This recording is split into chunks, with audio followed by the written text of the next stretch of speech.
নমস্কার, আমি পৃথ্বীরাজ চক্রবর্তী বাতায়ন ডিজিটালে স্বাগত জানাই।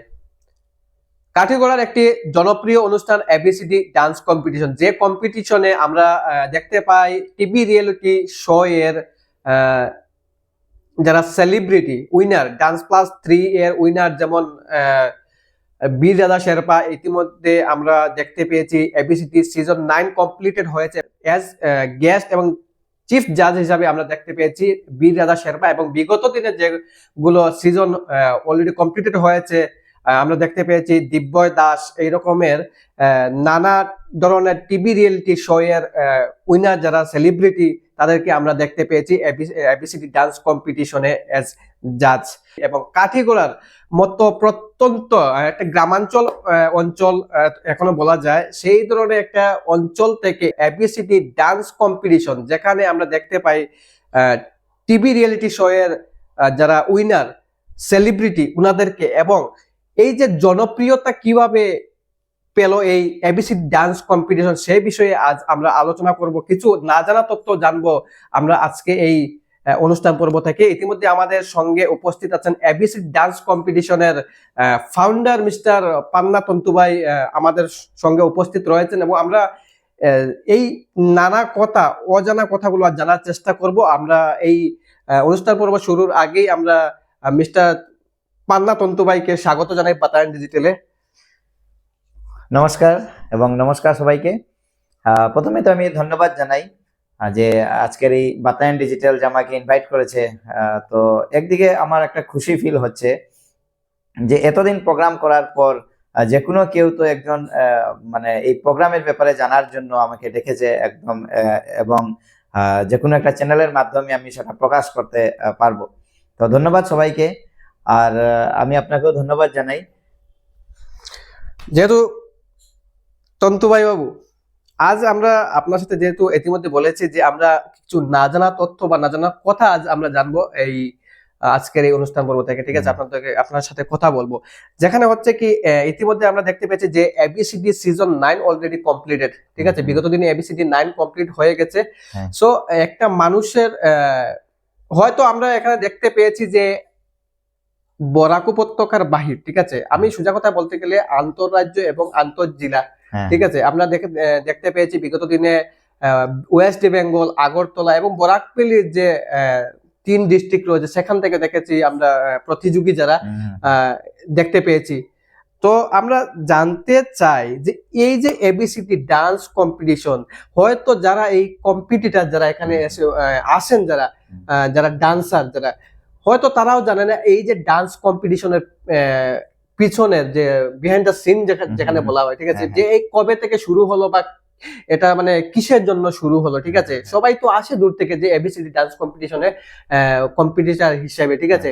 ডান্স করব, উইনার হব, প্রাইজ পাবো, নিয়ে যাব। কিন্তু এই যে যেটা প্রোগ্রাম কিভাবে শুরু হলো, বা এই যে আমি শুরুতে একটা কথা বলেছি যে একটা প্রত্যন্ত অঞ্চল, যেখানে এখনো রুরাল বলা যায়, ঠিক আছে? আমরা কিন্তু এখনো সেই আরবান ডিক্লেয়ার্ড হয় নাই আমাদের এরিয়া, ঠিক আছে? তো সেই সূত্রে আমরা বললাম যে একটা রুরাল প্রত্যন্ত কালাইনের মতো, যেখানে প্রোগ্রামটা প্রায় দেখা যায় যে একটা বাগান রোডের ভিতর হয়, পার্শ্ববর্তী রয়েছে কালাইন টি গার্ডেন, ঠিক আছে? তো এই ধরনের একটা গ্রামাঞ্চল থেকে এই ধরনের একটা উদ্যোগ নেওয়া, ঠিক আছে, ইনিশিয়েটিভ, যেখানে দেখা যাচ্ছে যে টিভি রিয়েলিটি শো এর উইনার যারা রয়েছেন তাদেরকে দেখা যাচ্ছে গেস্ট এন্ড চিফ জাজ হিসাবে। তো এই যে কনসেপ্টটা কিভাবে আসলো যে একটা প্ল্যাটফর্ম দেওয়ার, এই প্ল্যাটফর্মের উদ্দেশ্য কি রয়েছে, এম এর অবজেক্টিভ কি রয়েছে, কি নিয়ে আপনাদের এই যে ইনিশিয়েট বা উদ্যোগটা নিলেন, যে এই প্ল্যাটফর্ম থেকে আমরা কি দিতে পারি বা কি পাবে, এই ধরনের কি মানে আপনাদের চিন্তাধারা ছিল? এটা মানে আমি বলি এবিসিডি বেসিক্যালি দেখেন, আমি আমার পার্সোনাল লাইফ যেটা আমি যে কোনো মনে করেন পূজা হোক আর যা কিছু হোক, মানে এইসব করতে মানে আমার একটা পার্সোনাল মানে আমার একটা ইচ্ছা থাকে। তো আমি এটা এখন থেকে নয়, আমার স্কুল লাইফ থেকে। স্কুল লাইফে যে সময় স্কুলে অনুষ্ঠান হতো তখন আমি সেখানে অল্প অর্গানাইজিং কমিটি হিসাবে আমি থাকতাম। বা তারপর আমাদের গ্রামের মধ্যে আমরা আগেরকার দিনে দেখা যেত যে আজকালকার ছেলেমেয়েরা তো কি হয় মোবাইল নিয়ে ব্যস্ত থাকে, কিন্তু আজকে থেকে প্রায় মনে করেন 5-10 বছর 20 বছর আগে তখন কি হতো, ছেলেমেয়েরা গ্রাম অঞ্চলের মধ্যে কয়েকজন মিলে সরস্বতী পূজা করতো, কালী পূজা করতো, এরকম। তো সেই সব জিনিসও আমি ইনভলভ থাকতাম। তো এটা একটা মানে একটা নেশা বলতে পারেন, যে কিছু একটা করা বা ইয়ে। তো এবিসিডি ড্যান্স কম্পিটিশনটা এটা কোথা থেকে এসেছে আমি বলি। অবশ্যই। এটা আমাদের এখানে কালাইন চা বাগান রোডে একটা সার্বজনীন দুর্গা মন্দির একটা মানে গঠন হয়েছিল, একটা সেখানে একটা জায়গাও কিনে মানে একটা স্টেপ নেওয়া হয়েছে যে এখানে একটা মন্দির বানানো হবে। তো সেই মন্দির বানানোর মানে জায়গা কেনার পর মানে প্রথম পূজা হিসাবে তখন আমি ভাইস প্রেসিডেন্ট হিসাবে ছিলাম কমিটিতে। তখন আমার বয়স অল্প কম ছিল, মানে এখন থেকে মনে করেন আজকে থেকে প্রায় কত হবে 10-15 বছর আগের কথা।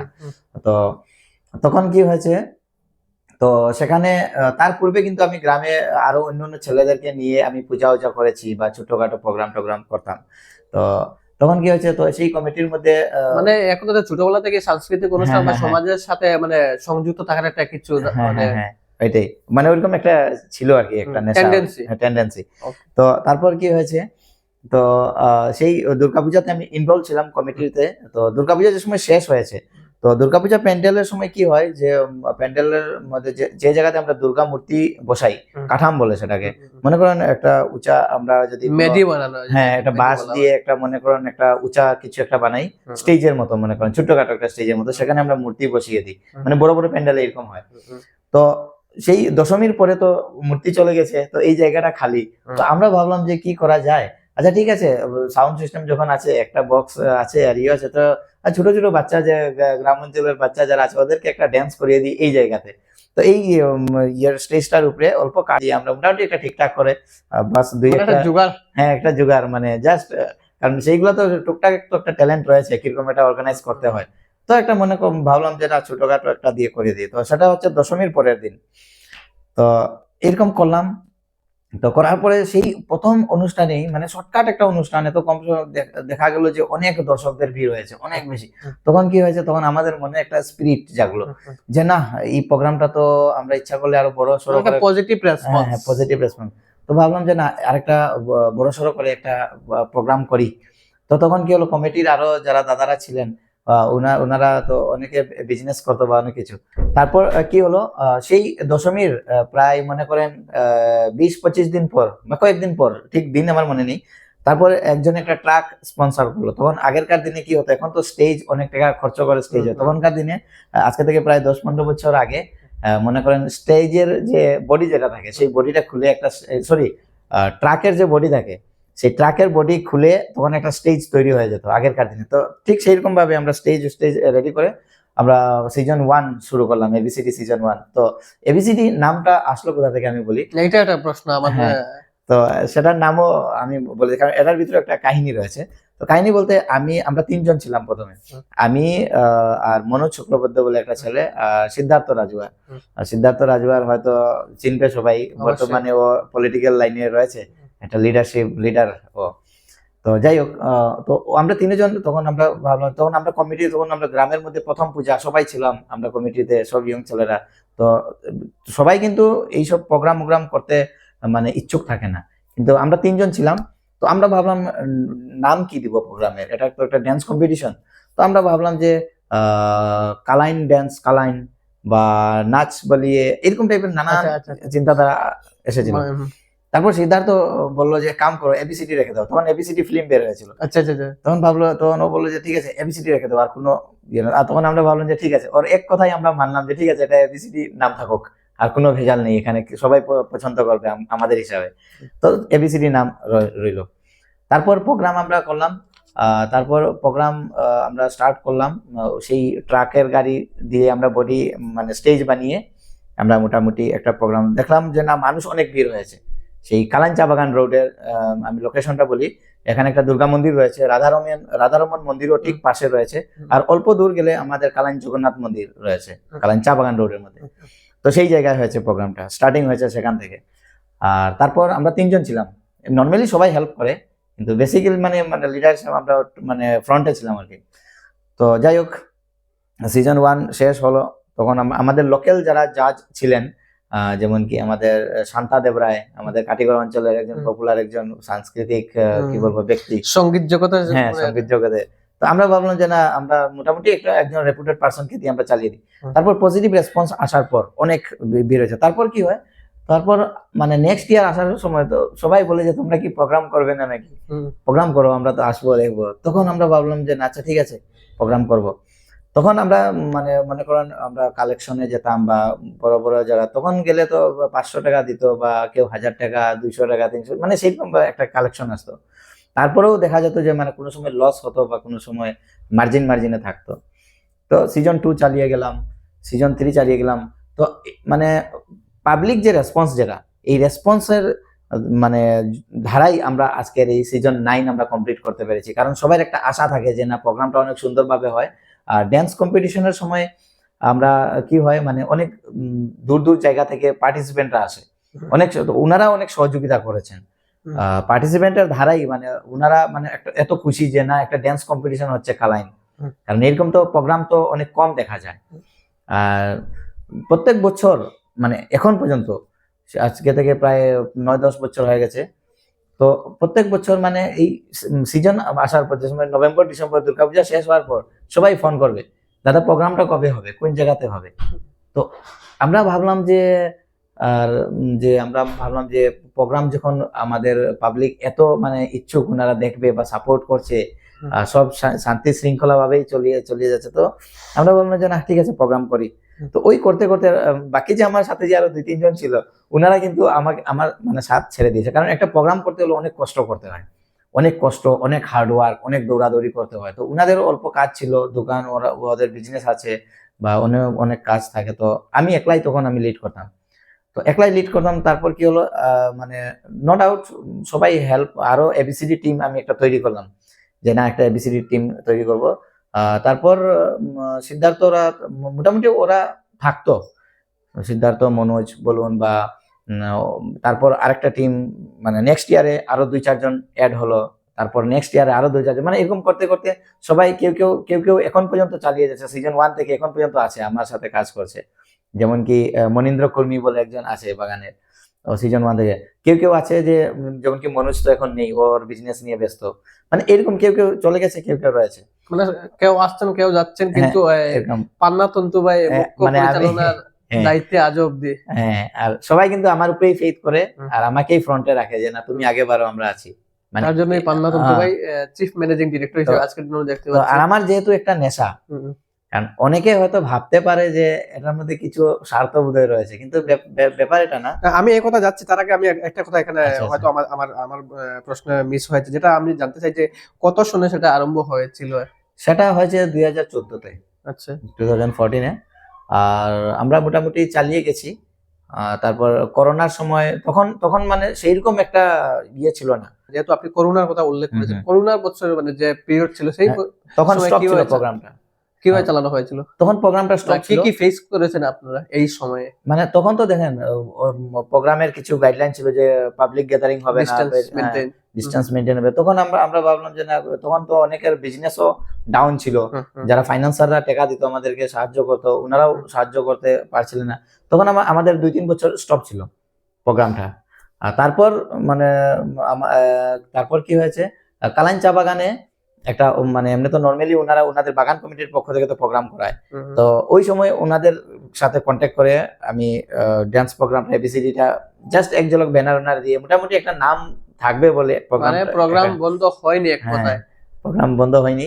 তারপর প্রোগ্রামটা সেখান থেকে চালালাম। তারপর কি হয়েছে, আমাদের তারপর তো প্রোগ্রাম চলে আসলো আজকের দিনে সিজন 9 পেল। ঠিক আছে, যেহেতু আপনি বলেছেন যে ফাইন্যান্সিং এর কথা আসলে, ঠিক আছে, তো আমি বলতে চাই আপনাকে, ঠিক আছে, এই যে যেটা প্রোগ্রাম, ঠিক আছে, আজকের দিনে দেখা যায় অনেক জাঁকজমকে এবং অনেক জনপ্রিয়তা লাভ করেছে। ঠিক আছে, কাঠিগোড়া বলুন বা বরাক উপত্যকার নানা জায়গা থেকে দেখা যাচ্ছে আজকের দিনে প্রতিযোগীরা আসছে, অংশগ্রহণ করছে, এবং বিগত দিনে দেখা গেল যে ওয়েস্ট বেঙ্গল আগরতলা থেকেও এসেছিলেন। ঠিক আছে, তো এত বড় একটা প্রোগ্রাম যেটার অর্থের প্রয়োজন হয়, ঠিক আছে, এটা কি আপনার একা সাধ্য হয় না কোনো ধরনের কারো থেকে ফাইন্যান্সিং? এটা দেখেন, আমি বললাম না যে এই প্রোগ্রামে সবাই সহযোগিতা করছেন, ড্যান্সাররাও সহযোগিতা করছেন, ফাইন্যান্সাররাও সহযোগিতা করছেন, যার কারণে আজকের এই পজিশনে আমি থ্যাঙ্কস জানাই সবাইকে। শুধু যে অডিয়েন্সের ক্রাউড যে তা নয়, অডিয়েন্সের ক্রাউডের জন্য কিন্তু আমরা প্রথম আমাদের ইচ্ছা জাগলো যে এত অডিয়েন্স হয়, অডিয়েন্সরা এত খুশি হয়েছে, তো ঠিক আছে আমরা প্রোগ্রাম চালিয়ে যাব। তো প্রোগ্রাম চালাতে সময় তো টাকা পয়সারও দরকার। তো আগেরকার মানে স্টার্টিং এ যারা 500,000 টাকা দিত, আজকের দিনে মনে করেন ওনারা অনেক বেশি টাকা দিচ্ছেন আমাদেরকে। কারণ ওনাদেরও একটা ফেথ মানে মনে এসেছে যে না, প্রোগ্রামের জন্য এই প্রোগ্রামটা অনেক পুরাতন একটা প্রোগ্রাম চালিয়ে যাচ্ছে। তো আমরাও মানে চেষ্টা করি যে ওনাদেরকে কিছু দেওয়ার। যেমন কি দেখেন, আমরা চাই যে যারা বিজনেসম্যান বা যারা কোম্পানি, অনেক বিজনেসম্যানও সাপোর্ট করছেন, অনেক দোকান থেকেও আমাদের স্পন্সর আছে, তো আমরাও পাবলিসিটি করি বা অ্যাডভার্টাইজ করি। এরকম আমাদেরও একটা এইম থাকে যে আপনাদের কাছ থেকে আমরা যদি কিছু নিই, তো আমরাও কিছু একটা বিনিময়। হ্যাঁ, বিনিময়। তো আমরাও হয়তো এরকম দিতে পারছি, যার কারণে ওনারাও স্পন্সরশিপ আমাদেরকে দিয়ে যাচ্ছেন। আর এরকম ভাবে আমরা মানে ফান্ডিং আমরা মানে একটা বাজেট থাকে, বাজেট থেকে আমরা একটা ক্যালকুলেশন করি। কারণ আমাদের তো টাকা পয়সা আমাদের তো একটা জানা আছে যে আমরা এত বছর ধরে প্রোগ্রাম করছি, অমুক অমুক জায়গা থেকে এত এত টাকা আসছে, তো ওনারা এত দেবেন তো আমাদের বাজেট এত হয়ে গেছে, প্রোগ্রাম হবে কি না বা কিরকম হবে, ওইরকম একটা আমরা ইয়ে করে একটা। কারণ টাকা তো একটা আসে, নো ডাউট, একটা স্পন্সরশিপ একটা আসে। কারণ অনেক আছে এই এই প্রোগ্রামটা লাইক করছেন, পছন্দ করছেন, যার কারণে ওনারা ফাইন্যান্স করছেন। কেউ কেউ আছেন যে সমাজের জন্য একটা ভালো কাজ করে যাচ্ছেন, যে একটা ট্যালেন্ট শো হচ্ছে, এখানে ড্যান্সের প্রতিভা এখানে শো হচ্ছে, কম্পিটিশন হচ্ছে, ভালো জাজমেন্ট আসছে, তার জন্য কেউ ডোনেট করছেন। আর তো যার কারণে মানে এই প্রোগ্রামটা চলে যাচ্ছে। আর এখন পর্যন্ত অসুবিধা হয়েছে প্রথম দিকে, অনেক প্রবলেম ফেস করতে হয়েছে। কারণ একটা প্রোগ্রাম করতে দেখেন, যে সময় আপনি একটা পজিশনে এসে যাবেন, তখন মানে কি হয়, অনেক মানে কিছু একটা জিনিস ইজি হয়ে যায়। মানে ফার্স্ট অফ অল মানে ফেথ ক্রিয়েট করতে, হ্যাঁ, ফেথ ক্রিয়েট করতে। কারণ আগেরকার দিনে, আগে মনে করেন আজকে থেকে আমি যে প্রথম প্রোগ্রাম করেছি, শুধু আমি একা বলবো না, আমি এবং আমার এবিসিডি টিম, যারা আমরা অর্গানাইজিং কমিটি রয়েছে, আমরা সবাই কষ্ট করেছি। আমার অর্গানাইজিং কমিটির মধ্যে অনেক টিম মেম্বার রয়েছে, সেগুলো আমি পরে বলবো কারা কারা রয়েছে। তো কেউ কেউ এখন পর্যন্ত রয়েছে, কেউ কেউ সহযোগিতা করছে লাইটলি, কেউ কেউ 100% দিচ্ছে, এরকম চলছে। একটা টিম রয়েছে, আমি তো একা করতে পারবো না। তো প্রেসিডেন্ট সেক্রেটারিও রয়েছে, যেহেতু আমি ম্যানেজিং ডাইরেক্টর, তো আমি প্রেসিডেন্ট সেক্রেটারিও আছে আমার টিমে। তো এরকম ভাবে আমি চালিয়ে যাচ্ছি, এবং সবাই সহযোগিতা। অনেক স্পন্সররাও আমাকে বলে, কি হলো এবার প্রোগ্রাম করবে না নাকি, প্রোগ্রামটা তো ভালো লাগে, এই অঞ্চলের একটা অনুপ্রেরণা পাওয়া যায় ওদের থেকে। হ্যাঁ, ওই উৎসাহের জন্যই আমরা চালিয়ে যাচ্ছি। আর একটা তো নেশা থাকে অর্গানাইজার হিসাবে, কারণ যারা যারা প্রোগ্রাম করে আমার মতো, উনারাই বুঝবে আমার এই কথাটা। কারণ ওনারা জানে যে একটা প্রোগ্রাম করতে কতটুকু কষ্ট। লাভ কিন্তু 1 টাকাও হয় না। আমার পকেট থেকে এমনও হয়েছে কোনো বছর 4,000 5,000 আমি আমার নিজের পকেট থেকে টাকা দিয়েছি। কারণ যে সময় অর্গানাইজ করে দিই, মনে করো প্রোগ্রাম শেষ হয়ে গেল, কোনো জায়গায় ঋণ হয়ে গেছে 5,000, এমনও হয়েছে আমার 10 20,000 25,000 পর্যন্ত আমার পকেট থেকে গেছে। তখন কোনো ইনকাম ছিল না, কিছু না। আমি এই কথা যাচ্ছি একটু পরে। আমি তার আগে একটা প্রশ্ন আমার মনে আসলো যে এই প্রোগ্রাম যখন শুরু হয়েছিল, সেই সময় যে আপনি ফাইন্যান্সিং এর কথা বলেছেন, ঠিক আছে, মানুষ দিতেন, ঠিক আছে, মানুষের থেকে পাওয়া যেত, ঠিক আছে, বা আজকের দিনে যে জাঁকজমক দেখতে পাওয়া যাচ্ছে, শুরুতে কিন্তু সেই জাঁকজমক ছিল না। এবং সেই সময় বলেছেন যে মানুষ আপনাকে 400-500 টাকা দিত, ঠিক আছে। আজকের দিনে এই যে রেঞ্জটা কোথায় গিয়ে দাঁড়াতে হয়েছে, সেটা যদি একটুখানি বলেন। মানে আগে মানুষকে বললে হয়তো 400-500 টাকা, আজকের দিনে সেই যে লেভেলটা কোথায় গিয়ে পৌঁছেছে, বা সেই মাত্রাটা, মানে কি আমি অ্যামাউন্ট বলবো নাকি? না, অ্যামাউন্টটা বলার দরকার নেই, আমি সেই রেঞ্জটা বলছি, যে আগের তুলনায় মানে তফাৎটা বুঝতে চাই, ঠিক আছে। তফাৎটা দেখেন, শুরুতে মানে কাউকে বললেন যে দাদা আমি এরকম একটা প্রোগ্রাম করছি, আমাকে সাহায্য করতে হবে, সেই সময় কি ধরনের রেসপন্স পেয়েছেন বা কি পাচ্ছেন, বা আজকের দিনে এই মানে তফাৎটা? তখন তো দেখেন, তখন প্রোগ্রাম তো নো ডাউট আজকাল অনেক প্রোগ্রাম হয়, আমাদের গ্রাম অঞ্চলে বলুন, টাউনে বলুন, ছোটখাটো প্রোগ্রাম হয়। তখন একটা ছোটখাটো প্রোগ্রাম হিসাবে তো কেউ তো আর মনে করেন ডিনাই করতো না। তো ভাবতো যে না, ঠিক আছে, প্রোগ্রাম করছো, ভালো, নেও, এত টাকা নেও, আমি তো আর বেশি দিতে পারবো না। কারণ আমি তো তখন প্রোগ্রামটাই সেই লেভেল আমার যেহেতু যাইনি, ছোটখাটো একটা প্রোগ্রাম, তো ছোটখাটো টাকা। তো মানে একটা হিন্দিতে একটা কথা রয়েছে যে পয়সা ফেকো তামাশা দেখো, মানে এরকম হয়ে গেছে। যদি যত বেশি টাকা আসবে এত সুন্দর ভাবে। আজকে আমার কাছে যদি কোটি কোটি টাকা, সাপোজ একটা এক্সাম্পল, বা লাখ মনে করেন 50 লাখ যদি একটা ফাইন্যান্সিয়াল থাকে, তখন আমি ডাইরেক্ট যে ফিল্ম স্টার কাউকে আনতে পারবো। আর আজকে যদি আমার কাছে মনে করেন 50 লাখ না হয়ে 50,000 শুধু থাকে, তো স্টেজেই চলে যাবে মাত্র 50,000। আমি সেরকম ভাবে প্রোগ্রাম করাতে পারবো না। তো মানে টাকা পয়সা যেরকম কালেকশন হয়, সেরকম ভাবে প্রোগ্রামটা হয়। তো তার কারণে আমার যারা যারা আজকে দেখছেন, আমি সবাইকে বলবো যদি এই এবিসিডি তে আপনারা যদি স্পন্সর করেন, আপনারা যদি সহযোগিতা করেন, তাহলে মানে অনেক বিরাট একটা আমি প্রোগ্রাম করাতে পারবো, সেটা আমি আপনাদেরকে আমি সিওরিটি দিতে পারবো। কারণ জিনিসটা হয় টাকা পয়সা, কিন্তু আমি ধন্যবাদ জানাই মানে যারা আমাদেরকে স্পন্সরশিপ হিসাবে বা ফাইন্যান্সিয়াল সাপোর্ট করিয়ে যাচ্ছেন, কারণ ওনাদের সহযোগিতায় কিন্তু প্রোগ্রামটা আমরা আজকে সিজন 9 পর্যন্ত আমরা নিয়ে আসতে পেরেছি, এবং অনেক বিরাট ভাবে আগের মানে প্রথম সিজন 1, 2, 3 মানে কি বলবো কম্পারিজনে সেই মানে তুলনায় সিজন 1, 2, 3 তুলনায় আজকে কিন্তু অনেক বিরাট একটা আমরা প্রোগ্রাম মানে করে যাচ্ছি। সেটা সবার সহযোগিতায়, সবাইকে ধন্যবাদ। আমাদের এবিসিডি টিম মেম্বার্স এবং যারা স্পন্সরার, ড্যান্সার, অডিয়েন্স সবাই কিন্তু সহযোগিতায় হচ্ছে জিনিসটা। আর তখনকার দিনে মানে প্রথম হিসাবে আমি এরকম একটা রেসপন্স, আমি বলবো না যে আমাকে ডিনাই করেছে বা রিজেক্ট করেছে, আমি যে যে জায়গাতে গেছি আমাকে 200 টাকাও সাহায্য করেছে, 500 টাকাও সাহায্য করেছে, কারণ ছোটখাটো প্রোগ্রাম তো মানুষ তো নো ডাউট এই প্রোগ্রাম আগে শুনেনি, আমাকে এত এত টাকা দেবে না, কিন্তু প্রোগ্রাম আমি আজকের ডেটে আমি যে সময় চালিয়ে যাচ্ছি সিজন 9 পর্যন্ত এসেছি, ওনারাই এখন 500 টাকার জায়গায় অনেক বেশি দিচ্ছেন, 500 টাকার জায়গায় 5,000ও আসছে, 50,000ও আসছে, মানে এরকম আজকের পৌঁছেছে।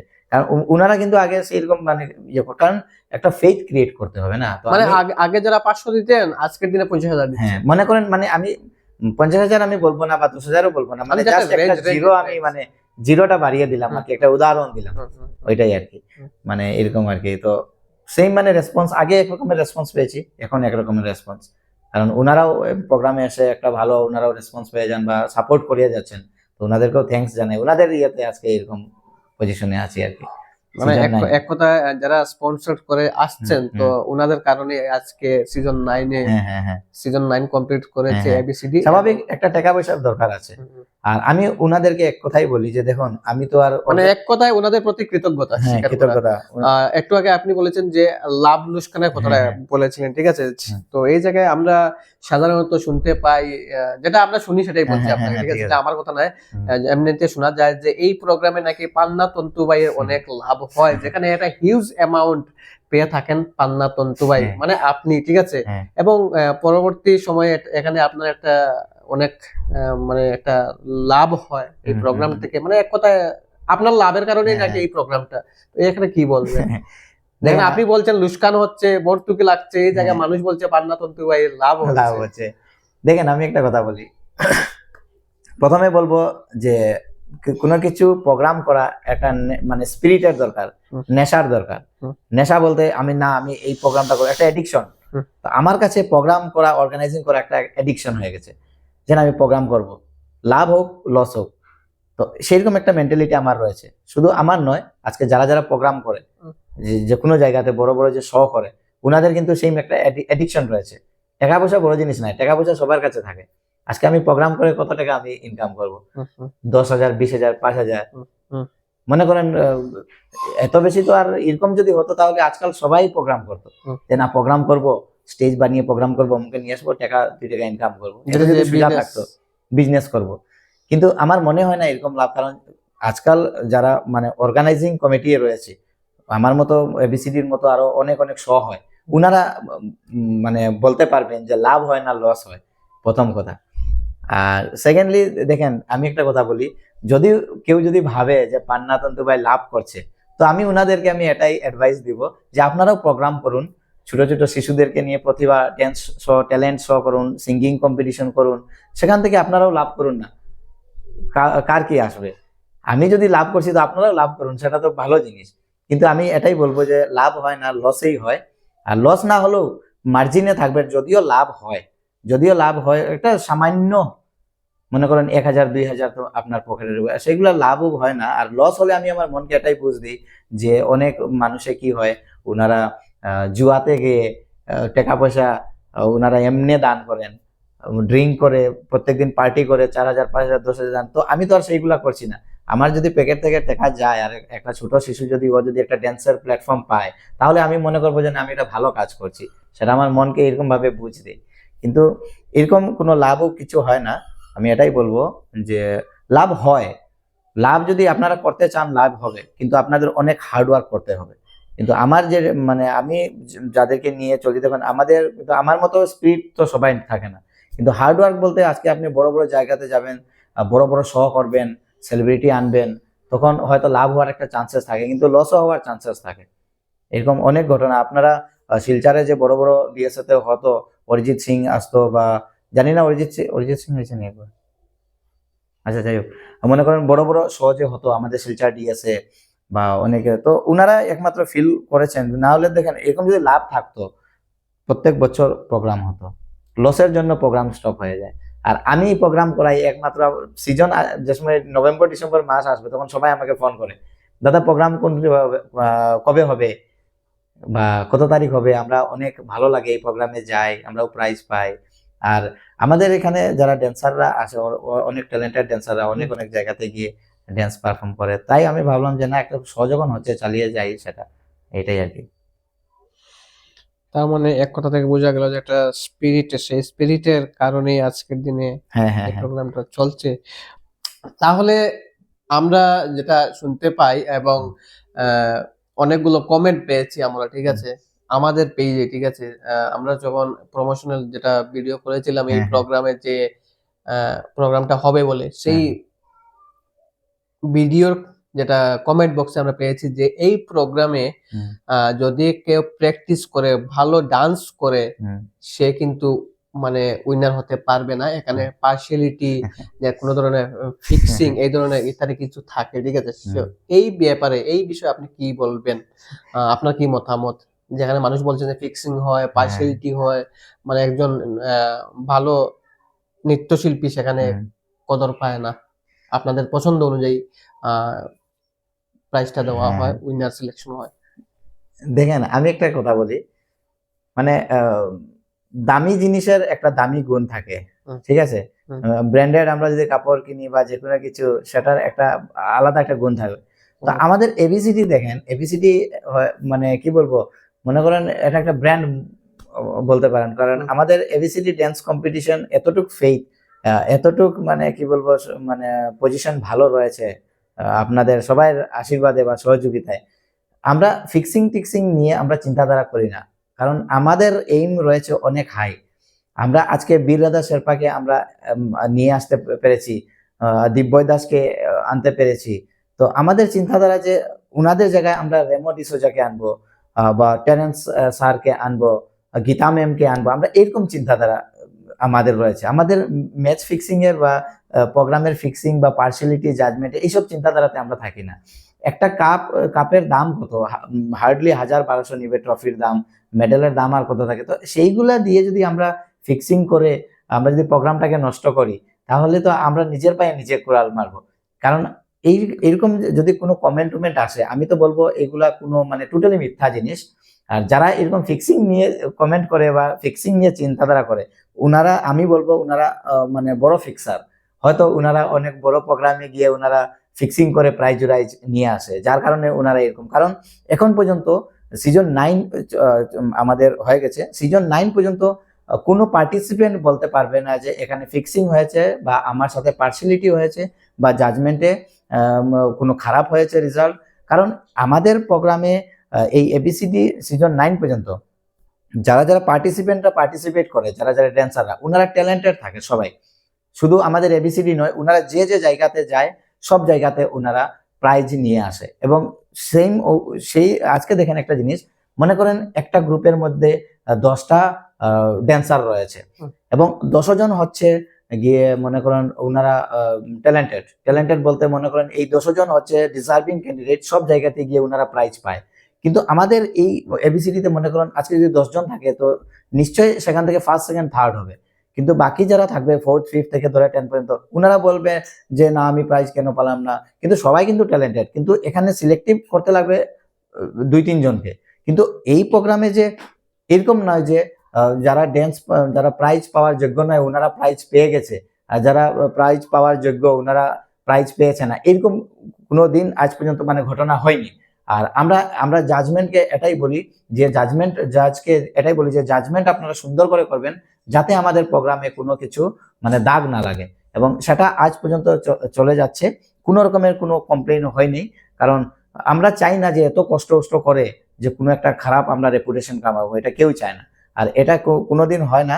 যার কারণে আমরা ভালো ভালো জাজ আনি। ভালো ভালো জাজ বলতে প্রথমে যে আমাদের সিজন 1-2 তো আমরা কোনো রকম আমাদের লোকাল আমরা যারা নৃত্যশিল্পীরা রয়েছে বা ট্যালেন্টেড যারা ব্যক্তিরা রয়েছে ওনাদেরকে দিয়ে আমরা জাজমেন্ট করেছি, তখন ভালো গেছে। এবং যারা যারা প্রাইজ পেয়েছে আমরা দেখেছি ওনারা ডিজার্ভিং ক্যান্ডিডেট, সব জায়গাতে গিয়ে ওনারাই প্রাইজ পায়। তো সেখানে চিন্তা করার কিছু নাই। আর কেউ আজ পর্যন্ত আমাদেরকে তো বলেনি দাদা পার্সিয়ালিটি হয়েছে বা আপনাদের এখানে ফিক্সিং হয়েছে। সেটা দেখেন, আজকে একটা জিনিস যদি গ্রো আপ হয়, যে কোনো বিজনেস বা যে কোনো প্রোগ্রাম, যে কোনো, সেটা মানে সমালোচনা হবে, ভালো খারাপ কমেন্ট আসবে, সেগুলো আমরা কান দিই না। আমরা আমাদের ডিউটি করে যাই। আমরা যদি ভালো কাজ করে যাই তা আমাদের প্রোগ্রাম ভালো হবে। যার কারণে আমরা ভালো চালিয়ে যাচ্ছি, হনেস্টলি চালিয়ে যাচ্ছি, যার কারণে আজকের তারিখে আমরা আমাদের সিজন 9 যে গেছে, যেখানে বীররাধা শেরপা এসেছে, সবাই নাম করেছে যে প্রোগ্রামটা অনেক সুন্দর হয়েছে, অনেক সুন্দর স্টেজ শো হয়েছে, লাইটিং হয়েছে, অডিয়েন্স মানে সবাই খুশি। তো আমরা একটা অনেস্টি মেনটেন করে যাচ্ছি। এইসব আমরা ছোট চিন্তাধারা নিয়ে আমরা রাখি না, কারণ আমাদের এইম অনেক হাই আছে। এইসব ফিক্সিং কারণ ফিক্সিং করে কি হবে? আমরা তো ট্যালেন্টেড ড্যান্সার একটা ভালো প্ল্যাটফর্ম পাবে বলেই আমরা এই প্রোগ্রামটা করছি। যার কারণে ওনারা ড্যান্স করবে, ওনারা ফাইট করবে, ওনারা প্রাইজ নিয়ে যাবে। যার কারণে আমরা এই প্রোগ্রামটা করছি। আমরা ফিক্সিং করার জন্য নয়। ফিক্সিং করার হলে আমরা এত বড় অনুষ্ঠান করতাম না, ছোটখাটো প্রোগ্রাম করে আজকে অমুক আমার ভাই, অমুক আমার বোন, ওনাদেরকে প্রাইজ দিয়ে দিতাম। কিন্তু এরকম আমরা করি না। আমরা জাজমেন্ট, যার কারণে আমরা ভালো ভালো যা জানি। প্রথমে আমাদের সিজন 3-4 ছিল রোহিত সুনার। রোহিত সুনার হচ্ছে শিলচর এসবিডি ড্যান্স একাডেমি, সেই এসবিডি ড্যান্স একাডেমির একজন ইনস্ট্রাক্টর, একজন টিচার বলতে পারেন। এবং সেই এসবিডি ড্যান্স একাডেমি থেকে কিন্তু আমাদের বরাকবেলি থেকে একজন ড্যান্সার গিয়েছিল, ওর নাম হচ্ছে পঙ্কজ থাপা। ড্যান্স ইন্ডিয়া ড্যান্সে, জিটিভি ড্যান্স ইন্ডিয়া ড্যান্সে ও উইনার হয়েছে। সেই পঙ্কজ থাপার ইনস্ট্রাক্টর, টিচার হচ্ছে গিয়ে রোহিত সুনার। উনাকে আমরা এনে জাজমেন্ট করেছি। তো আমরা উনাদেরকে আনার কারণটা কি? ভালো জাজমেন্ট হবে, কোনো পার্সিয়ালিটি হবে না, কোনো ফিক্সিং হবে না। আর এরকম পার্সিয়ালিটি ফিক্সিং হলে তো আর উনাদেরকে আনার কি দরকার, আর এত কষ্ট করার কি দরকার? আমরা তো চাইবো না না এরকম। তো উনি 2-3 বার করেছেন উনি। আর তারপর তো আমরা করোনার সময় একটু অল্প ছোটখাটো অনুষ্ঠান হয়ে করেছি, আমরা এত এফোর্ড করতে পারিনি, ফাইন্যান্সিয়াল উইক ছিল। আর তারপর আমাদের যে শিলচর থেকে একজন সেলিব্রিটি গেছিলেন, Dibyay Das, top semifinalist, India's best ড্যান্সারে। তো উনি এসে জাজমেন্ট করেছেন, উনিও ভালো জাজমেন্ট করেছেন। আর সাথে ছিলেন আরো যারা আমাদের ভালো ভালো টিচার থাকে অন্য অন্য ড্যান্স একাডেমির, যেমন কি মিস রঞ্জিতা সিনহা, তারপর আমাদের সুহানি আচার্য রিসেন্টলি করে গেছে। এরকম সাথে থাকেন আরো কয়েকজন, 2-3 জনকে নিয়ে জাজমেন্ট থাকে। তো এখানে পার্সিয়ালিটি হওয়ার, ফিক্সিং হওয়ার তো কোনো চান্সেসই থাকে না আমার হিসাবে। যারা যারা পায় ওরা ডিজার্ভিং থাকে, সব জায়গাতে ওনাদের সার্টিফিকেট রয়েছে, মেডেল প্রাইজেস। তো এইসব ফিক্সিং নিয়ে আমি মানে বলবো এগুলো মিথ্যা প্রচার বা কিন্তু কোনো ড্যান্সারদের কাছে থেকে যদি কোনো অপিনিয়ন এরকম পাওয়া যায়, তাহলে আমি মনে করবো যে না, এরকম কিছু একটা হয়েছে। কিন্তু আজ পর্যন্ত কোনো ড্যান্সারে কোনো কমপ্লেন করেনি যারা প্রাইজ পেয়েছে। এটা একটা মিথ্যা অভিযোগ। হ্যাঁ, মিথ্যা অভিযোগ, এগুলো মিথ্যা অভিযোগ। এগুলো অনেকে হিংসা করে, অনেক অর্গানাইজিং কমিটি ওরা হিংসা করে যে না আজকে এবিসিডি গ্রো আপ করছে, আমরা এরকম প্রোগ্রাম করতে পারছি না। ওরা এখন কি বলবে? কিছু একটা বলে তো এই প্রোগ্রামটাকে ডাউন করতে হবে। যারা হিংসা করছে তাদের উদ্দেশ্যে কি বলবেন? তা ওদেরকে বলবো ভাই দেখো, কি বলবো, আপনারা প্রোগ্রাম করুন।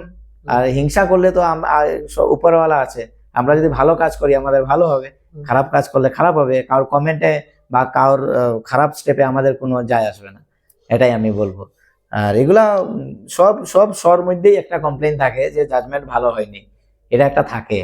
এটা আমরা অনেক শোতে গেছি যে জাজমেন্টে পার্সিয়ালিটি করেছে বা অমুকে ফিক্সিং করেছে, এগুলো একটা থাকে। কিন্তু মানে আপনি এনকোয়ারি যদি করেন তো এরকম মানে রিপোর্ট আপনি অরিজিনাল কিন্তু কোনো ফিক্সিং বলে কোনো রিপোর্ট পাবেন না। এগুলো একটা থাকে, একটা কমেন্ট থাকে, এগুলো আমরা কান দিই না, কারণ আমরা ভালো ভালো জাজমেন্ট আনি, যা জানি ভালো ভালো জাজমেন্ট করা। যেহেতু বলছেন যে আপনারা ভালো ভালো যা জানেন, ঠিক আছে, যে টিভি রিয়েলিটি শো থেকে উইনার যারা, ইন্ডিয়াস বেস্ট ড্যান্সারের দিব্যয় দাস এসেছিলেন টপ সেমিফাইনালিস্ট। আর আমাদের সিজন 9 এ এসেছিলেন বীররাধা শেরপা। ও হচ্ছে টিভি রিয়েলিটি শোর ড্যান্স প্লাস 3 এবং ড্যান্স চ্যাম্পিয়নের winner mister Bir Radha Sherpa last judgement করে গেছে সিজন 9। সেই সূত্রে বলতে চাই যে আজকের দিনে এবিসিডি সিজন 9 এ, ঠিক আছে, তো এতদিনের মধ্যে যারা উইনার হয়েছে, ঠিক আছে, তাদের মধ্যে কেউ কি কোনো ভালো প্রতিষ্ঠানে প্রতিষ্ঠিত হয়েছে বা কি পর্যায়ে তাদের চলছে বা এস্টাবলিশমেন্ট নিয়ে কি বলবেন? দেখেন, এস্টাবলিশমেন্ট আমাদের সিজন 1 থেকে যে এই প্ল্যাটফর্ম থেকে অ্যাডভান্টেজ যদি বলেন এই ধরনের কিছু। অ্যাডভান্টেজ দেখেন, আমরা চাই যে আমি মাইকে যে সময় আমরা যে সময় অ্যানাউন্স করি স্টেজের মধ্যে, তখন আমরা এটাই বলি যে আমরা এমন একটা প্ল্যাটফর্ম তৈরি করতে চাই যে আমাদের এই কাটিগড়া অঞ্চল থেকে, আমাদের কালাইন থেকে, বরাক ভ্যালি থেকে, এখান থেকে ডাইরেক্ট যাবে আপনার মনে করেন ড্যান্স ইন্ডিয়া ড্যান্স বা ইন্ডিয়াস বেস্ট ড্যান্সার, এরকম আমরা একটা লিঙ্কেজ করতে চাই, যার কারণে আমরা একটা প্ল্যাটফর্ম তৈরি করছি। আর এখন পর্যন্ত দেখেন আজকাল ওই পজিশনে যেতে হলে আপনার ওইরকম ট্যালেন্টেড ড্যান্সারের দরকার, আপনার ওইরকম ট্যালেন্ট থাকতে হবে। আজকে নাহলে শিলচারও অনেক ড্যান্সার রয়েছে, কিন্তু তার মধ্যেও দিব্যই দাস কেন গেল আর বীরদাস শেরপা কেন গেল? কারণ একটা আপনার এরকম ভাবে একটা ইয়ে করতে হবে। আর আমি একটা কথা বলতে চাই, নর্মালি দেখা যায় কি আমাদের এই এবিসিডি ড্যান্সে মনে করেন এখানে সিজন 1 থেকে ধরে কয়েকটা সিজনে ওনারা ফার্স্ট পেয়েছে, সেকেন্ড পেয়েছে, থার্ড পেয়েছে বা প্রাইজ পেয়ে গেছে, কারণ ওনারা ট্যালেন্টেড ড্যান্সার বলেন। কিন্তু ড্যান্সারদেরকে আমি একটা জিনিস আমি এটাই বলবো যে ড্যান্সাররা যারা রয়েছেন, যাদের মধ্যে ট্যালেন্ট রয়েছে, আপনারা ট্যালেন্টটাকে অল্প ফার্নিশ করেন, কারণ আপনাদের কাছে মা সরস্বতী বলুন বা ভগবানের কৃপায় একটা এরকম কিন্তু ট্যালেন্ট সবার কাছে থাকে না। আজকে আমার কাছেও কিন্তু যদিও আমি ড্যান্স প্রোগ্রামের একটা ম্যানেজিং ডাইরেক্টর হিসেবে, কিন্তু আমার কাছে সেই ড্যান্সের কোনো কোয়ালিটি নেই। আমি জাস্ট মানে একটা অর্গানাইজার হিসাবে আমি চালিয়ে যাচ্ছি জিনিসটা। কিন্তু যার কাছে কোয়ালিটি আছে, গান বলুন, নাচ বলুন, আমার হিসাবে কেউ যদি এটাকে ভালো করে যদি করতে পারে, ইউটিলাইজ করতে পারে, উনারা কিন্তু একটা টপ পজিশনে যাবে। উনার মধ্যে সেই কোয়ালিটি রয়েছে। কিন্তু আজকে বীরদাদা শেরপা শিলচরে ড্যান্স করেছে, উনিও কিন্তু এসবিডি ড্যান্স একাডেমি, উনিও প্রথমে হয়তো নাচ শিখে, আমি শুনতে পেরেছি ড্যান্স উনি করেছেন, তারপর উনি শিখিয়েছেন, তারপর উনি গেছেন। তো উনি যখন এখান থেকে গেছে টিভি শোতে, আশা করি সবাই পারবে যদি কেউ যদি এরকম ভাবে নিজেকে ইউটিলাইজ করে নিজের ট্যালেন্টটাকে। আর নর্মালি আমি দেখতে পেরেছি যে কি হয় আমাদের এই অঞ্চলে, কালাইন অঞ্চলে বলুন, আমি জানি না অন্য অন্য জায়গার কি, ভালো ড্যান্সার ওনারা ড্যান্স চালিয়ে যায়, একটা সময় আসলে কি হয় ওনারা কয়েকটা স্টুডেন্টসদেরকে শিখাতে লেগে যায়, ওনাদের যে ট্র্যাক যেটা ড্যান্সের, সেই ট্র্যাক থেকে ওনারা মানে বের হয়ে যায়, ওনারা আর ড্যান্স কোনো স্টেজে গিয়ে পারফর্ম করে না, ওনাদের স্টুডেন্টসদেরকে গিয়ে পারফর্ম করায়। তো আমার কথা হলো আপনাদের কাছে যে এরকম একটা ট্যালেন্ট রয়েছে, আপনারা কেন সেই যে dance India dance, India's best talent dancer বা বড় বড় টিভি রিয়েলিটি শোর মধ্যে কেন আপনারা অডিশন দেন না? কেন সেই ইয়ের জন্য ট্রাই করেন না? ট্রাই করলে তো আপনাদের কাছে যে কোয়ালিটি আছে সেই জায়গাতে আপনারা পৌঁছতে পারবেন। একটা দিন এস্টাবলিশ হয়ে গেলে, ভালো ড্যান্সার হয়ে গেলে, তখন আপনাদের ইনকামও বাড়বে, পার্সোনালিটিও বাড়বে, ইমেজও বাড়বে। কিন্তু ওনারা এই ট্র্যাকে যায় না, আমি ম্যাক্সিমাম দেখতে পেরেছি।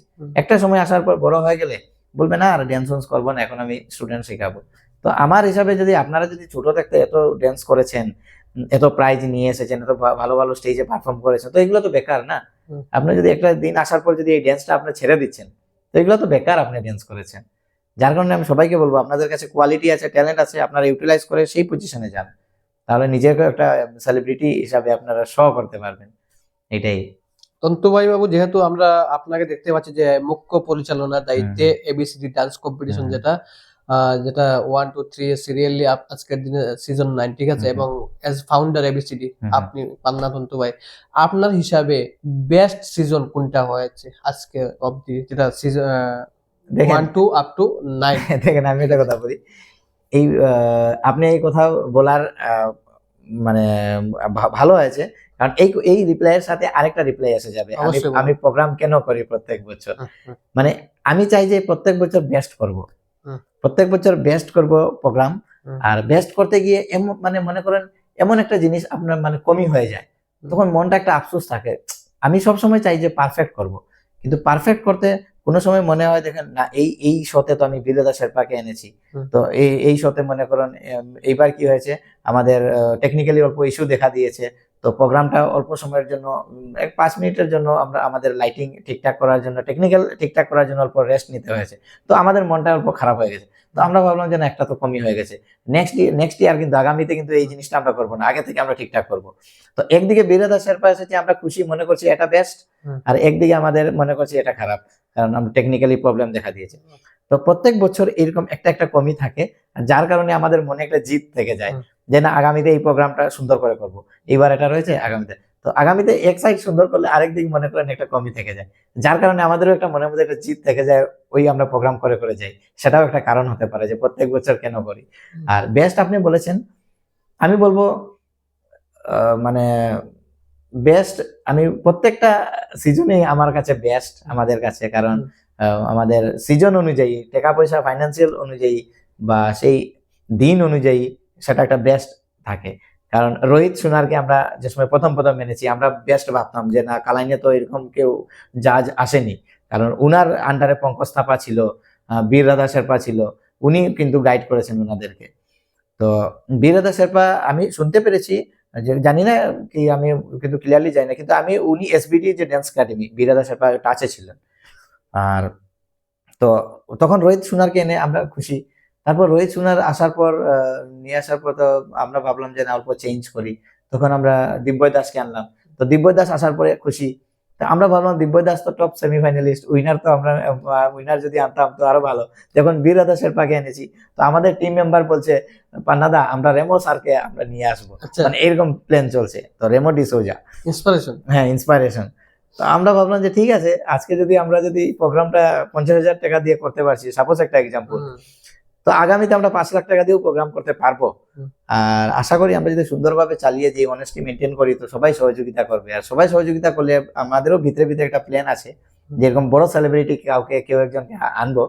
আমরা সেলিব্রিটি মানে আমাদের শোটা একটা প্ল্যাটফর্ম আমরা তৈরি করতে চাই, যে আমাদের এই অঞ্চলে যারা ড্যান্সাররা রয়েছে ওনাদেরকে একটা প্ল্যাটফর্ম দিতে চাই। এমনি তো ছোটখাটো একটা ড্যান্স হয়, কিন্তু আমরা চাই যে একটা বড়ভাবে একটা কম্পিটিশন হবে, যেখানে ওনারা একটা লাভবান হবে। আজকে দেখেন যাদের ছেলেমেয়েরা ড্যান্স শিখছেন একাডেমিতে, আজকে ওনারা যদি স্টেজ না পায়, তো ওনারা এই নাচ গান শিখে কি করবে? তো আমরা ওনাদের জন্য আমরা এই প্রোগ্রামটা করে যাচ্ছি। কারণ মানে একতা গ্রামাঞ্চলের প্রতিভা বিকাশে প্রতিভার জন্য মঞ্চ দেওয়া হচ্ছে। কারণ আজকে মনে করেন সাপোজ আপনি আমরা ড্যান্স শিখে আমরা ঘরে বসলাম, বা আমরা কোনো জায়গায় গিয়ে যে পাবলিকলি যে আমাদেরকে আমরা এক্সপোজ করবো, সেই প্ল্যাটফর্ম যদি না পাই, তো আমরা সেই জিনিস চিন্তাধারা করে আমরা এবিসিডি একটা প্ল্যাটফর্ম তৈরি করেছি, এবিসিডি ড্যান্স কম্পিটিশন। এবার হচ্ছে সিজন 9। তো আগামীতে দেখা যাক বড় বড় এই যে এবিসিডি সিজন 9, ঠিক আছে, তো এটা কত দূর অবধি চলার মানে বা চলবে বলে আশাবাদী? সেটা তো দেখুন, প্রথম কথা তো ফাইন্যান্সের একটা দরকার। যারা যারা ফাইন্যান্সিয়াল আমার ভিউয়ার্সরা যারা এই ভিডিও দেখছেন, আমি সবাইদেরকে বলবো আপনারা সহযোগিতা করবেন। আর সহযোগিতা না করলে, এখন দেখেন আমার একা কিছু নয়, আজকে যারা ট্যালেন্টেড ড্যান্সার, সবাই মানে কি বলবো, সবার জন্য ওনারা ড্যান্সার। আজকে শুধু আমি একলা খাটলে হবে না। আজকে যদি আমার কাছে সেইরকম আজকে ফান্ড মনে করেন, আজকে ফাইন্যান্সিয়াল আমি একটা সাপোর্ট পাচ্ছি, হ্যাঁ, তো আমি করে দিচ্ছি। ফাইন্যান্সিয়াল সাপোর্ট যদি পাই না, তো আমি আর করবো না, কারণ আমিও এটা ভাববো যে আমি তো এতদিন করেছি, আর আমার আর কি এত ঠেকা লেগেছে, আমি কেন এত আর করবো। আর লস হলে তো কেউ আর চাইবে না না এত কষ্ট করে লস হোক, বা কারণ ওইরকম আর কি। আশা করি যতদিন আমি এটাই বলবো যে যতদিন আমি মানে পারবো, এখন আমার শরীরে স্ট্রেংথ আছে বা সময় দিয়ে পারছি, যতদিন আমি পারবো আমি প্রোগ্রাম চালিয়ে যাব। শুধু আমি নয়, আমাদের টিম মেম্বার যারা এবিসিডি টিম মেম্বার আছে, আমরা সবার সহযোগিতায় চালিয়ে যাব। শুধু আমরা কষ্ট করলেই হবে না, কিছু ফাইন্যান্সিয়াল সাপোর্টও দরকার আছে। তো এখন পর্যন্ত আমরা যেরকম আমরা সাপোর্ট পাচ্ছি, আগামীতে যদি এরকম সাপোর্ট পাই, তো আরো বড় অনুষ্ঠান হবে। মানে এক কথা বুঝতে পারলাম যে কোনো একটা লিমিট নেই এখনো অবধি, যে আমার 20 হোক বা 15 হোক গিয়ে আমরা শেষ করে দেব, এই ধরনের কোনো প্ল্যানিং নেই আজ অবধি, ঠিক আছে। আপনার থেকে অনেক কিছু জানতে পারলাম, আর সময় বেশি নেব না। শেষমেশ যেটা আপনার থেকে জানতে চাই, এই এবিসিডি নিয়ে আপনার কি ফিউচার প্ল্যানিং রয়েছে যদি একটু বলেন। মানে এতক্ষণ তো বললেন, তার বাইরে যদি কোনো কিছু বলার থাকে যে ফিউচার প্ল্যান হচ্ছে, আমি চাই যে এই এবিসিডিটা ডাইরেক্ট লিংক আপ করবো আমাদের যে টিভি শো যেগুলো থাকে, এখান থেকে ওনারা ড্যান্স করে সেখানে গিয়ে ডাইরেক্ট এন্ট্রি পাবে, বা ডাইরেক্ট একটা লিঙ্কেজ হবে, এরকম একটা চিন্তাধারা রয়েছে। যেহেতু বলেছি আর সময় নেব না, ঠিক আছে, লাস্ট একটা কথা আপনাকে জানতে চাইবো যে কি বার্তা থাকবে সমাজের উদ্দেশ্যে, ঠিক আছে, যেহেতু অ্যাজ ফাউন্ডার এবিসিডি ডান্স কম্পিটিশনের মিস্টার পান্না তন্তু ভাই, এবং দেখা যাচ্ছে মুখ্য পরিচালনায় আমরা দেখতে পেয়েছি, তো কি মেসেজ দিবেন, বার্তা দিবেন? আচ্ছা, মেসেজ আমি এটাই দিব, আমি যেটা ফিল করেছি যে কোনো যদি কোনো কিছু যদি আপনার যদি এইম থাকে বা গোল থাকে, আপনারা কাজ চালিয়ে যান। আমি কিন্তু ভাবতে পারিনি যে আমার এবিসিডি ডান্স কম্পিটিশনে বীর রাধা শেরপা আসবে বা দিব্যই দাস আসবে বা এরকম কেউ একজন সেলিব্রিটি আসবে। আমি প্রথম ভেবেছিলাম যে ছোটখাটো প্রোগ্রাম করে যাব, এরকম কিন্তু এইম ছিল না। কিন্তু আমি কাজ চালিয়ে মানে যাচ্ছিলাম। তো আমি এটাই মানে আমি নিজে প্র্যাকটিক্যালি আমি এটা মানে ফিল করেছি যে আপনারা মানে যে কোনো কিছু কাজ আপনারা যদি চালিয়ে যান, সাকসেস অটোমেটিক থাকবে। প্রথমে লস হবে, তো লস যে সময় হবে আপনার কিন্তু মন ভাঙবেন না। আমারও লস হয়েছে এই এবিসিডি ড্যান্স প্রোগ্রামে, অনেক লস হয়েছে। অনেক আগে আগে প্রথম প্রথম সিজনে আমার 5,000, 10,000, 15,000 করে আমার পকেট থেকে যেত, তখন কিন্তু আমি পিছিয়ে সরিনি। আমার সেই স্পিরিট, মনের যদি জিত থাকে তো আপনারা মানে সেই পজিশনে পৌঁছতে পারবেন। আর মানে কি বলে মানে হার্ডওয়ার্ক যদি আপনারা করে যান তো নসিব বলুন, ভগবানের সাপোর্ট বলুন। আজকে আমি কষ্ট করে গেছি, আজকে আমি এবিসিডির মানে আমার সেই আমার স্পিরিট ছিল, জিদ ছিল যে না ভালো প্রোগ্রাম করবো, এবিসিডিকে এই পজিশনে নিব। আমি লস কিন্তু দেখিনি, লাভ লস দেখিনি, আমি কাজ চালিয়ে গেছিলাম। তো এই কাজ চালিয়ে যেতে যেতে অটোমেটিক দেখেন ফাইন্যান্সার মানে আমাকে মানে সাপোর্ট করেছে। ভগবানের সাপোর্ট মানে অটোমেটিক, ভগবানের আমার মানে আশীর্বাদটা অটোমেটিক আছে, যার কারণে আজকে বীরতা শেরপাকে পেয়েছি, আজকে উনাকে আনতে পেরেছি। হয়তো আমরা ঠাকুরের মানে এরকম কষ্ট চালিয়ে গেলে হয়তো এবিসিডি ড্যান্স প্রোগ্রাম আরো ভালোভাবে আমরা করতে পারবো। তো শুধু এবিসিডি ড্যান্স নয়, আপনারা যে কোনো লাইনে, যে কোনো দিক দিয়ে আপনারা যদি এরকম কষ্ট যদি শুধু লাগিয়ে থাকেন, যদি শুধু মানে আপনার কাজ চালিয়ে যাবেন, লাভ লস কি হবে কি না সেগুলো আপনারা চিন্তাধারা করবেন না, চালিয়ে যাবেন চালিয়ে যাবেন, একটা দিন আসবে দেখবে আপনারা সাকসেস হয়ে যাবেন। মানে এটা আমি ফিল করেছি এই প্রোগ্রামকে নিয়ে। তো আমি এটাই বলবো, আপনারা যা কিছুই মানে আপনারা যদি মনে করেন ভালো একটা যদি সিঙ্গার হতে চান, গান গেয়ে যান, কেউ যদি আপনাকে বাজে কমেন্ট করে হাসে, চালিয়ে যান, একটা দিন আসবে ভগবানের এমনি সাপোর্ট আসবে বা পায়ে যে কোনো কিছু সাপোর্ট আসবে, আপনি স্টেপ পট করে উপরে চলে যাবে। কোন সময় সেটা ক্লিক ক্লিক হবে কেউ বলতে পারবে না। তো আমি সেটা মানে ফিল করেছি আর কি জিনিসটা। আমি এটাই বলবো মেসেজ টুয়ার্ড সোসাইটি। আর বিশেষ করে মানে আমি যারা ভিউয়ার্স, হয়তো আপনারা ভাবতে পারেন এটা আমার প্রোগ্রাম, পান্না তন্তু ভাইয়ের প্রোগ্রাম, এটা আমার প্রোগ্রাম নয়। আমি মানে এস এ কো ফাউন্ডার রয়েছি, তো আমাদের যারা টিম মেম্বাররা রয়েছে ওনারাই আমাকে ফ্রন্টে পুশ করে যে দাদা তুমি আগে থাকো, যার কারণে আজকে ম্যানেজিং ডাইরেক্টর হিসাবে রয়েছি। আর টিম মেম্বার হিসাবে রয়েছে আমাদের গ্রামেরও অনেক ছেলেরা রয়েছে, আমি কয়েকজনের নাম বলছি, আর যদি কারোর নাম মিস হয় তো খারাপ পাবেন না। তো বর্তমানে আমার যারা টিম মেম্বার রয়েছে, বর্তমানে রয়েছে বিবেক তান্তি, শ্রী বিবেক তান্তি, শ্রী রাকেশ কর্মকার, সুরজ কেওয়াট, মনীন্দ্র কুর্মী, বিজিত কুয়ার, সিদ্ধার্থ রাজুয়ার, তারপর জয়ন্ত দে, বুড়া দাস, অঙ্কুর শিকদার, এরকম আরো রয়েছে। আর আরো সাপোর্ট, সবাই সাপোর্ট করছে। কিন্তু আমার টিম এবার সিজন 9 ওনারা ছিলেন। আর তার পূর্বে আরো যে আমরা কি হোয়াইট টি শার্ট আমাদেরকে স্পন্সর করেছিলেন একটা কাপড়ের দোকান থেকে, আমাদের টি শার্টও ছিল সবাই এক ড্রেস। তো আরো টিম মেম্বার ছিলেন যেমন কি অমল তান্তি ছিল, অমল তান্তি, সিদ্ধার্থ নাথ আমাদের কালাইনের, তারপর এরকম আরো মানে টিম মেম্বার ছিল। তো উনারা এখন বর্তমানে নেই, বর্তমানে পুরানা আর নতুন মিলে একটা টিম রয়েছে, কেউ কেউ ছেড়ে চলে যায়, কেউ কেউ জয়েন করে, এরকম চলছে আর কি। তো আমি কিন্তু স্টিল রয়েছি। তো প্রোগ্রাম দেখা যাক কতদিন চলে। আর আমি সবাইকে থ্যাঙ্কস জানাই। আর বিশেষ করে যারা আমি একটা জিনিস আমি প্রবলেম ফেস করেছি এই প্রোগ্রামে, প্রবলেমটা হচ্ছে যে ফাইন্যান্সিয়াল সাপোর্ট, যেটা সবাই কিন্তু পট করে যে আমি যাওয়ার পরে যে আমি প্রেজেন্টেশন দেবো আর তারপর যে পট করে দিয়ে দেয়, এরকম কিছু না। অনেক মানে কষ্ট করতে হয়, দিবে ওরা, কিন্তু আমাদের কমসে কম 5-10 বার ওনাদের ঘরে যেতে হয় বা ওনাদের কাছে যেতে হয়, দাদা আজকে দিবেন, ওরা বলবে কালকে আসো, কালকে যাওয়ার পরে বলবে কালকে আসো, এরকম আমাদেরও ঘুরতে হয়, অনেক কষ্ট করতে হয়। এই প্রোগ্রামটা কোনো ধরনের ব্যাড এক্সপেরিয়েন্স বলতে পারবেন নাকি? ব্যাড এক্সপিরিয়েন্স দেখেন, ওনাদেরকেও দোষা যায় না একদিকে, কারণ ওনাদেরও অনেক কখনো pressure কি এমন থাকে। হয়েছিল যে কেউ বলছেন আমি ফাইন্যান্সিয়াল সাপোর্ট করব বা আমি হ্যাঁ। আসবো, তারপর ওনার মিসিং, ঠিক আছে, হ্যাঁ, হ্যাঁ, হ্যাঁ। ওনাকে পাওয়া গেল না, এই মুহূর্ত নিয়ে কি বলবেন?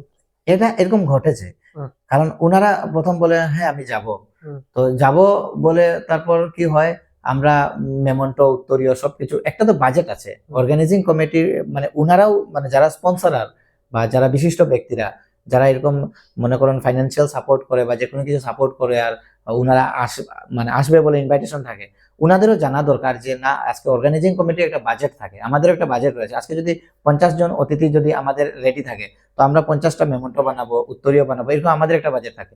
কিন্তু বেসিক্যালি কি হয়, আমরা যেটা প্রবলেম ফেস করি প্রত্যেক বছর, যে কোনো কোনো অতিথি বা কোনো কোনো ফাইন্যান্সার ওনারা বলে প্রথমে বলে যে আমি হেল্প করবো বা এত টাকা দিব, তারপর আমরা অনেকবার যাই, আজকে না কালকে আসো, আজকে না কালকে, এরকম করতে করতে প্রোগ্রামের দিন এসে যায়, তারপর বলে ঠিক আছে আমি প্রোগ্রামে যাব, প্রোগ্রামে গিয়ে দিব, তারপর প্রোগ্রামে ওনারা বলে ওনাদের কথার উপরে আমরাও কিন্তু মেমন্টো সবকিছু ওনাদের গিফট তৈরি করে রাখি, তারপর উনি অ্যাবসেন্ট থাকে। তো সেই অ্যাবসেন্টে কি হয়, আমাদের গিফটও নষ্ট হয়, তারপর কি হয় আমরা আমাদের ফাইন্যান্সিয়ালি যেটা আমরা একটা বাজেট থাকে সেটা দিকেও আমাদের লস হয়ে যায়।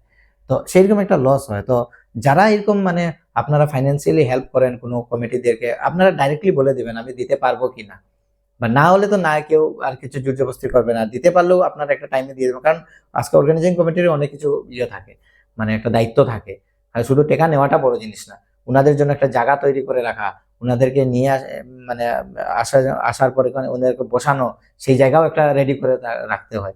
এরকম মানে অনেক মানে কাজ থাকে। তো সিওরিটি না পেলে এরকম কাজে মানে অসুবিধা হয়ে যায় জিনিসটা, আমাদের অনেক প্রবলেম। এরকম কেউ কেউ আছে আবার দিয়ে দেয় কথা, যত বলবে অ্যাডভান্স দিয়ে দেয় যে না ঠিক আছে তোমরা নেও কাজ করো।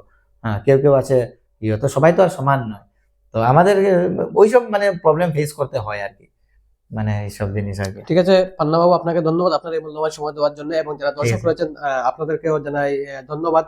আমরা এত সময় কথা বললাম পান্না তন্তু ভাই, যিনি এবিসিডি ডান্স কম্পিটিশনের ফাউন্ডার এবং চিফ ম্যানেজিং ডিরেক্টর। আমরা জানলাম যে এই যে কাঠিগড়ার একটি জনপ্রিয় অনুষ্ঠান যেটা হচ্ছে এবিসিডি ডান্স কম্পিটিশন, একটি গ্রামাঞ্চলের প্রতিভা বিকাশের একটি প্ল্যাটফর্ম, এবং সেখান থেকে উনি বলেছেন যে এই প্ল্যাটফর্ম থেকে অনেকেই বাইরে গিয়ে হ্যাঁ। চান্স পেয়েছেন, এবং ইতিমধ্যে দেখতে পেয়েছি যে আমরা টিভি রিয়েলিটি শো এর নানা সেলিব্রিটিকে আমরা দেখতে পাই, এবং এই যেটা এবিসিডি ডান্স কম্পিটিশন সেটা ভবিষ্যতেও চলবে, অদূর ভবিষ্যতেও চলে যাবে, এটা আশাবাদী। এবং ওনার থেকে আমরা বুঝতে পারলাম এই বার্তালাপ থেকে। এবং আবারও আপনাদেরকে জানাই ধন্যবাদ আমাদের সাথে এতক্ষণ থাকার জন্য।